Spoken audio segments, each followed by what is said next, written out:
হযৰত মুহাম্মদ সাল্লাল্লাহু আলাইহি ওয়াসাল্লামৰ বক্ষ বিদাৰণ।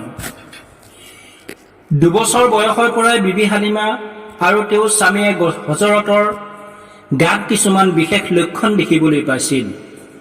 তেওঁ দুধ ভায়েকৰ সৈতে পথাৰলৈ খেলিব যায়, ভেড়া ৰখে আৰু প্ৰকৃতিৰ দৃশ্য উপভোগ কৰে। লগৰ সংগীসকলে বিভিন্ন ধৰণৰ খেল খেলে আৰু আমোদ প্ৰমোদত মত্ত থাকে। শিশু মুহাম্মদ সাল্লাল্লাহু আলাইহি ওয়াসাল্লাম কিন্তু প্ৰান্তৰ এফালে গৈ মনে মনে নানা চিন্তাত ব্যস্ত হৈ থাকে।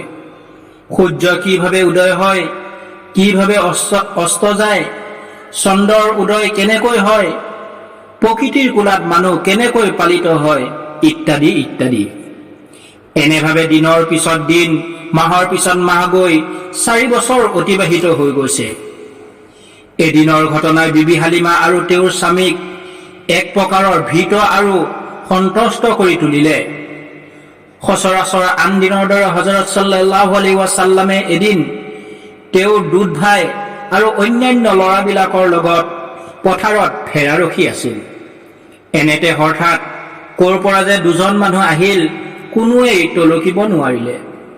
তেওঁলোকে হযৰত সাল্লাল্লাহু আলাইহি ওয়াসাল্লামক হাতত ধৰি কিছু আঁতৰলৈ লৈ গৈ চিত কৰি শুৱাই ল'লে।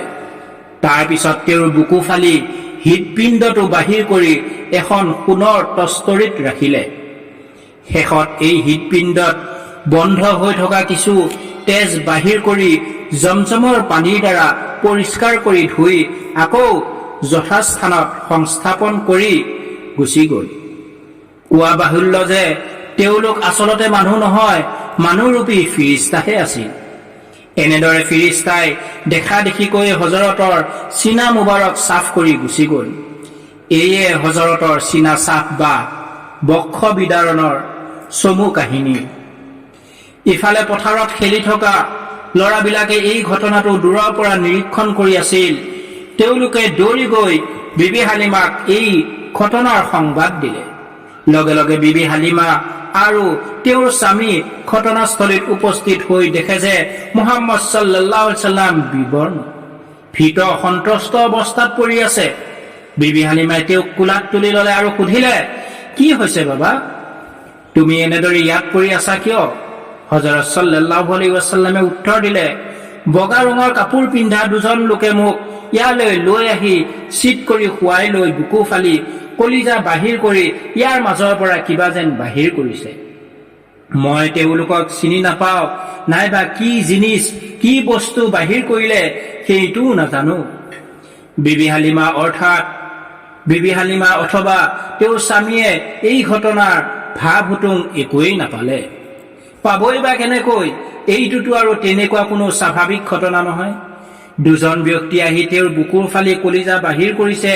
যি লোকৰ বুকু ফালি পেলোৱা হয় তেওঁ আৰু কি জীৱিত থাকে? সেই যুগত এনেকুৱা কথা বিশ্বাস কৰা দূৰৰ কথা, কল্পনা কৰাও দুঃসাধ্য আছিল। তথাপি কিবা যে এটা ঘটিছে, বিবি হালিমাৰ তাত অকণো সন্দেহ নাছিল। প্ৰথমে ল'ৰাহঁতে তেওঁ দিয়া বৰ্ণনাৰ লগত হযৰতৰ বৰ্ণনাৰ মিল আছিল। তাৰোপৰি হযৰতৰ বিবৰ্ণ চেহেৰাই সাক্ষী দিছিল যে কিবা নহয় কিবা এটা নিশ্চয় ঘটি গৈছে। বিবি হালিমা আৰু তেওঁৰ স্বামীয়ে ইয়াৰ একো ৱাদিহ নাপায়, এয়া জিন ভূতৰ কিবা মায়া বুলি স্বস্তিৰ নিশ্বাস পেলালে। এই ঘটনাৰ কিছুদিন পিছতেই বিবি হালিমাই স্বামীৰ পৰামৰ্শ ক্ৰমে শিশু মুহাম্মদ সাল্লাল্লাহু আলাইহি ওয়াসাল্লামক হযৰত আমিনাৰ হাতত গতাই দি আহিল। Subscribe now and press the bell icon. Never miss an update.